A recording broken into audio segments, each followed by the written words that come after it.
नमस्कार दोस्तों, बहुत बहुत स्वागत है आप सभी का एक बार फिर से। जी हां दोस्तों, पूरे दिन की कई महत्वपूर्ण और बड़ी खबरें निकलकर सामने आ रही है। जानेंगे सभी खबरों को विस्तार से। तो दोस्तों, खबरों में आगे बढ़ने से पहले वीडियो को एक प्यार भरा लाइक जरूर कर दें और ताजा खबरों को जानने के लिए चैनल को सब्सक्राइब भी जरूर कर लें। तो देखते हैं पहली बड़ी खबर क्या निकल कर आ रही है। रमेश बिधूरी विवाद पर विपक्ष एकजुट, लोकसभा स्पीकर से विशेषाधिकार प्रस्ताव की कार्रवाई शुरू करने की मांग। बता दें कि भाजपा सांसद रमेश बिधूरी की असंसदीय भाषा के खिलाफ विपक्षी इंडिया गठबंधन पूरी तरह से सक्रिय हो गया है। गठबंधन में शामिल दलों के सांसदों की ओर से एक के बाद एक लोकसभा स्पीकर ओम बिरला और लोकसभा महासचिव को कार्रवाई की शुरुआत करने के लिए चिट्ठियां लिखी गई हैं। दक्षिणी दिल्ली से बीजेपी सांसद रमेश बिधूरी के खिलाफ कार्रवाई के लिए ये चिट्ठी कांग्रेस, एनसीपी, टीएमसी और डीएमके दलों के नेता की ओर से लिखी गई है। ये सारे दल विपक्षी गठबंधन इंडिया में शामिल है। रमेश बिधूरी पर बीएसपी सांसद दानिश अली के खिलाफ लोकसभा में अभद्र और अमर्यादित शब्दों के इस्तेमाल के आरोप लगे हैं। कांग्रेस सांसद और पश्चिम बंगाल के पार्टी अध्यक्ष अधीर रंजन चौधरी ने शुक्रवार को लोकसभा अध्यक्ष ओम बिरला से अनुरोध किया है कि रमेश बिधूरी के खिलाफ नियमों के तहत सख्त कार्रवाई करे। चौधरी ने अपने चिट्ठी में दानिश अली को अल्पसंख्यक समुदाय के नेता के रूप में संबोधित किया है। उन्होंने कहा है कि सबसे शर्मनाक बात यह है कि ये घटना संसद के विशेष सत्र के दौरान हुई है, और वो भी तब जब सदन में मिशन चंद्रयान 3 की सफलता पर चर्चा हो रही थी। उन्होंने दावा किया है कि संसद के इतिहास में किसी अल्पसंख्यक के समुदाय के सदस्य के खिलाफ ऐसे शब्द इस्तेमाल नहीं हुए हैं, और वो भी स्पीकर की मौजूदगी में। उन्होंने स्पीकर से कहा है कि हालांकि आपने वो आपत्तिजनक शब्द संसद के रिकॉर्ड से हटवा दिए हैं, लेकिन मीडिया में वो फिर भी मौजूद है। उन्होंने कहा कि ये विपक्ष और अल्पसंख्यक समुदाय के खिलाफ सोच को दिखाता है। उन्होंने कहा है कि इसलिए इस मामले को विशेषाधिकार समिति में भेजना उचित है और संबंधित सदस्य के खिलाफ दंडात्मक कार्रवाई जरूरी है। नफरत के बाजार में मोहब्बत की दुकान, बीजेपी सांसदों की अपमानजनक टिप्पणियों के बीच बीएसपी के दानिश अली से मिले राहुल गांधी। बता दें कि कांग्रेस नेता राहुल गांधी ने शुक्रवार को यूपी के अमरोहा से बसपा सांसद दानिश अली से उनके दिल्ली आवास पर मुलाकात की। राहुल गांधी ने दानिश अली को गले लगाया। इस दौरान राहुल गांधी के साथ केसी वेणुगोपाल भी मौजूद रहे। मुलाकात के बाद राहुल गांधी ने कहा कि नफरत के बाजार में मोहब्बत की दुकान। ये बैठक उस वायरल क्लिप के विवाद के बीच हुई जिसमें कथित तौर पर बीजेपी सांसद रमेश बिधूरी को लोकसभा की कार्रवाई के दौरान दानिश अली पर सांप्रदायिक गालियां देते हुए दिखाया गया था। उधर कांग्रेस सांसद राहुल गांधी से मुलाकात के बाद बीएसपी सांसद दानिश अली ने कहा कि वो मेरा मनोबल ऊंचा रखने और अपना समर्थन देने के लिए यहां आए। उन्होंने कहा कि मैं अकेला नहीं हूं और जो भी लोग लोकतंत्र के साथ खड़े हैं वे मेरे साथ खड़े हैं। चंद्रबाबू नायडू को लगा बड़ा झटका, हाईकोर्ट ने एफआईआर रद्द करने की याचिका खारिज की। बता दें कि आंध्र प्रदेश उच्च न्यायालय के कथित कौशल विकास घोटाला मामले में पूर्व मुख्यमंत्री चंद्रबाबू नायडू की एफआईआर रद्द कराने की याचिका खारिज कर दी। नायडू के वकील ने उनकी न्यायिक हिरासत रद्द करने की मांग करते हुए एक याचिका दायर की है, जिसमें तर्क दिया गया था कि अपराध जांच विभाग यानी सीआईडी का मामला अवैध है और इसे रद्द किया जाना चाहिए। नायडू के वकील अब राहत पाने के लिए सुप्रीम कोर्ट का दरवाजा खटखटाएंगे। ये फैसला विजयवाड़ा भ्रष्टाचार निरोधक ब्यूरो अदालत द्वारा इस मामले में चंद्रबाबू नायडू की न्यायिक हिरासत रविवार तक बढ़ाए जाने के कुछ घंटों बाद आया है, क्योंकि नायडू की न्यायिक हिरासत शुक्रवार को समाप्त होने वाली थी। पूर्व मुख्यमंत्री को 9 सितंबर को तड़के गिरफ्तार किया गया था। उन्हें 11 सितंबर से न्यायिक हिरासत में राजमुंद्री केंद्रीय कारागार में रखा गया है। चंद्रयान 3 पर नया अपडेट, विक्रम और पन से नहीं हो पा रहा इसरो का संपर्क। बता दें कि भारत के चंद्रयान 3 मिशन को लेकर थोड़ी निराश करने वाली जानकारी सामने आ रही है। दरअसल भारतीय स्पेस एजेंसी इसरो ने विक्रम लैंडर और प्रज्ञान रोवर के साथ दोबारा संपर्क स्थापित करने की कोशिश की है, लेकिन अभी तक उसे कोई जवाब नहीं मिला। इसरो ने कहा है कि वो संपर्क स्थापित करने की कोशिश करते रहेंगे। इसरो के वैज्ञानिक चंद्रमा के शिव शक्ति पॉइंट से सिग्नल मिलने का इंतजार कर रहे हैं। शनिवार का दिन इस दिशा में अहम हो सकता है। हालांकि 2 दिन पहले 20 सितंबर से चंद्रमा पर सूर्योदय हुआ है। इसरो ने लैंडर और रोवर को स्लीप मोड से बाहर लाने की कोशिशें शुरू कर दी है। इसमें कामयाबी कब तक मिल पाएगी ये कहना मुश्किल होगा। हालांकि शनिवार को कोई निश्चित जानकारी मिलने की उम्मीद है। उदयनिधि स्टालिन के समर्थन में उतरे कमल हासन, बताया आखिर क्यों किया जा रहा है परेशान। बता दें कि अभिनेता से नेता बने कमल हासन ने शुक्रवार को तमिलनाडु के मंत्री उदयनिधि स्टालिन द्वारा शुरू किए गए सनातन विवाद पर टिप्पणी की और कहा कि एक युवा बच्चे को सिर्फ इसलिए परेशान किया जा रहा है क्योंकि उसने सनातन के बारे में बात की थी। कमल हासन ने कहा कि हर कोई पेरियार के कारण सनातन शब्द को जानता है और कोई भी राजनीतिक दल पेरियार पर अपना दावा नहीं कर सकता। कमल हासन ने कहा कि पेरियार की वजह से हम सभी को सनातन शब्द के बारे में पता चला। वो कभी मंदिर में काम करते थे, वो माथे पर तिलक लगाकर वाराणसी में पूजा कर रहे थे।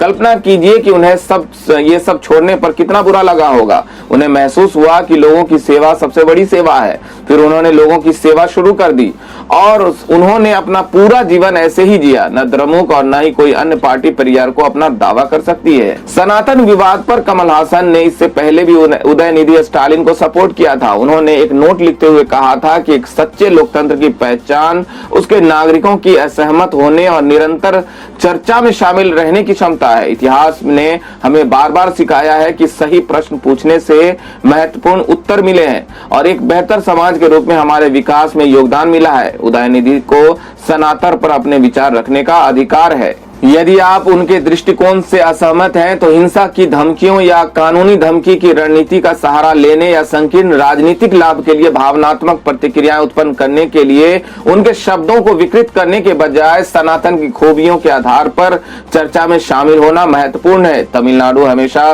स्वस्थ बहस के लिए एक सुरक्षित स्थान रहा है और आगे भी रहेगा। समावेशिता, समानता और प्रगति सुनिश्चित करने के लिए हमारी परंपराओं का आलोचनात्मक मूल्यांकन करना महत्वपूर्ण है। आइए एक सामंजस्यपूर्ण और समावेशी समाज को बढ़ावा देने के लिए रचनात्मक चर्चाएं अपनाएं। दोस्तों, कमल हासन के इन बातों से आप कितने सहमत हैं? अपने विचार हमें कमेंट करके जरूर बताएं। बढ़ते हैं अगली बड़ी खबर की ओर। सचिन पायलट ने पीएम मोदी के दौरे और महिला आरक्षण पर साधा निशाना। जानिए क्या है पूरा मामला। बता दें कि राजस्थान के पूर्व डिप्टी सीएम सचिन पायलट विधानसभा चुनाव से पहले टोंक में ताबड़तोड़ दौरे कर रहे हैं। सचिन पायलट पिछले दिनों अपने विधानसभा क्षेत्र टोंक में कई पंचायत के दौरे पर रहे। इस दौरान सचिन पायलट ने परिवर्तन संकल्प यात्रा के समापन पर पीएम मोदी के जयपुर में होने वाले कार्यक्रम और महिला आरक्षण बिल को लेकर भाजपा पर हमला बोला है। पत्रकारों से बातचीत के दौरान सचिन पायलट ने कहा कि भाजपा ने जन आक्रोश यात्रा निकाली, उसमें सिर्फ आक्रोश ही था, जन तो कोई था ही नहीं। भाजपा वाले परिवर्तन यात्रा निकाल रहे हैं लेकिन सिर्फ नेताओं का परिवर्तन हो रहा है। दिल्ली से नेता पहले भी आए हैं और फिर आ रहे हैं लेकिन जनता कांग्रेस को समर्थन दे रही है। पायलट ने संसद में महिला आरक्षण बिल को लेकर कहा कि वो ये बिल कांग्रेस सरकार राज्यसभा में पहले ही पास करवा चुकी है लेकिन अब इसमें संशोधन के नाम पर 2029 में लागू करने की बात कर रहे हैं जिसका कोई औचित्य नहीं है। क्या कूली बनकर विपक्ष का हर बोझ उठाने की कोशिश में है राहुल गांधी? बता दें कि कांग्रेस नेता राहुल गांधी पिछले कुछ समय से लगातार अपने कार्यों की वजह से सुर्खियां बटोर रहे हैं। उन्हें मीडिया में भी ज्यादा कवरेज मिल रही है। वे ऐसी जगहों पर पहुंच रहे हैं जो लोगों को चौंका रहा है। कर्नाटक विधानसभा चुनाव के समय से उनकी ऐसी तस्वीरें खूब वायरल हो रही है। 7 मई को कर्नाटक विधानसभा चुनाव प्रचार के दौरान उनकी बेंगलुरु मेट्रोपॉलिटन कॉर्पोरेशन की एक बस में सफर करने वाली तस्वीरें खूब वायरल हुई थी। वो साधारण सी बस में यात्रा वाली सीट पर बैठे हुए थे। बस में सामान्य सब कुछ सामान नजर आ रहा था और ये बेहद खास बात है। उसी महीने की 23 तारीख को दिल्ली से चंडीगढ़ जाते समय एक ट्रक में यात्रा करते नजर आए और ट्रक ड्राइवरों से बात भी की और उनकी समस्याएं भी सुनी। अगले महीने या जून में वे अमेरिका गए और वहां भी भारतीय अमेरिकी ट्रक ड्राइवर के साथ ट्रक में बैठ गए और सफर किया। वहां उनकी हालातों पर बातचीत की। करीब 10 दिन बाद 27 जून को वे राजधानी नई दिल्ली में एक मोटरसाइकिल रिपेयर की दुकान में पहुंच गए और वहां भी मैकेनिकों के साथ अपनी सूझबूझ से बाइक की मरम्मत करते हुए तस्वीरें खिंचवाई। 2 हफ्ते से भी कम ये समय यानी 8 जुलाई को उनके अचानक से कुछ तस्वीरें और वीडियो वायरल किए गए जिसमें वे हरियाणा के सोनीपत जिले में किसानों के साथ खेत में नजर आए। उन्होंने मजदूरों के साथ वहां धान की रोपाई में भी हाथ आजमाया और ट्रैक्टर चलाते हुए भी किसानों का आनंद लेने की कोशिश की। अगले महीने यानी अगस्त के दूसरे हिस्से में वे लेह लद्दाख पहुंच गए। वहां उन्होंने एक बाइक राइड की सवारी की और चीन को लेकर एक विवादित दावा भी कर दिया। उन्होंने कहा कि चीन ने हिंदुस्तान की जमीन छीनी है और इस पर पीएम मोदी ने सरासर झूठ बोला है। उनकी जिस तस्वीर पर सबसे ज्यादा चर्चा हो रही है वो है गुरुवार यानी 21 सितंबर को दिल्ली के आनंद विहार स्टेशन की। वहां उन्होंने न सिर्फ कुलियों वाली वर्दी पहनी बल्कि अपने सिर पर एक ट्रॉली वाला सूटकेस भी उठाए नजर आए। इस तस्वीर को कांग्रेस समर्थक और विरोधी अपने अपने हिसाब से व्याख्या कर रहे हैं, लेकिन हमारा सवाल है कांग्रेस नेता ये सब क्यों कर रहे हैं। राहुल गांधी के बारे में कि उसमें एक समान बात है कि वे आम लोगों तक पहुंचने की कोशिशों में जुटते दिख रहे हैं। ये आम लोग वो है जिनका दिल भारत में बसता है या जिसका कहीं ना कहीं ग्रामीण भारत से सीधा वास्ता है। दूसरे शब्दों में कहें तो ये वोटर हैं जो लोकतंत्र का सच्चा पुजारी होता है। ये एक वक्त का खाना भूल सकता है लेकिन मतदान के दिन वोट करना नहीं छोड़ सकता। वैसे इन सब का असर ये जरूर दिख रहा है कि कांग्रेस पार्टी के सहयोगियों ने पहले की तुलना में राहुल गांधी को ज्यादा गंभीरता से लेना अवश्य शुरू कर दिया है। जब से विपक्षी गठबंधन इंडिया बना है उसके कई ऐसे फैसले हुए हैं जो राहुल गांधी की सोच या उनके आसपास रहने वाले लोगों की सोच से प्रभावित लगती है। उसमें 14 चुनिंदा न्यूज एंकरों का बाइकआउट भी शामिल किया जा सकता है, जिस पर बिहार के सीएम नीतीश कुमार आपत्ति भी जता चुके हैं। सालों बाद दोस्त बनेंगे सऊदी अरब और इजराइल, नेतन्याहू बोले साथ मिलकर करेंगे नए पश्चिम एशिया का निर्माण। बता दें कि इजरायली प्रधानमंत्री बेंजामिन नेतन्याहू ने शुक्रवार को संयुक्त राष्ट्र महासभा में कहा कि इजराइल सऊदी अरब के साथ शांति समझौते के लिए एक ऐतिहासिक सफलता के करीब है। इस दौरान उन्होंने कहा कि इस शांति से एक नए पश्चिम एशिया का निर्माण होगा। अपने 25 मिनट के भाषण में नेतन्याहू इस बात पर जोर दिया कि फिलिस्तीनियों को ऐसे समझौतों पर वीटो नहीं करना चाहिए। उन्होंने कहा कि फिलिस्तीन को इस शांति से काफी लाभ हो सकता है। नेतन्याहू ने कहा, मैं लंबे समय से फिलिस्तीनियों के साथ शांति स्थापित करने की कोशिश कर रहा हूं, लेकिन मेरा यह भी मानना है कि हमें फिलिस्तीनियों को अरब देशों के साथ नई शांति संधियों पर वीटो नहीं देना चाहिए। नेतन्याहू ने इजराइल और सऊदी अरब के बीच औपचारिक संबंधों की संभावना की सराहना करते हुए अमेरिका के प्रयासों की प्रशंसा की। अमेरिका बीते कुछ समय से सऊदी अरब और इजराइल के बीच दोस्ती के प्रयास में गंभीरता से प्रयास कर रहा है। भारतीय रेलवे का बड़ा फैसला, 10 गुना बढ़ाई गई ट्रेन हादसों में मुआवजा राशि। जानिए पूरी डिटेल। बता दें कि भारतीय रेल मंत्रालय ने एक बड़े कदम के तहत ट्रेन हादसों में जान गंवाने वाले और घायल यात्रियों के लिए मुआवजा राशि बढ़ा दी है।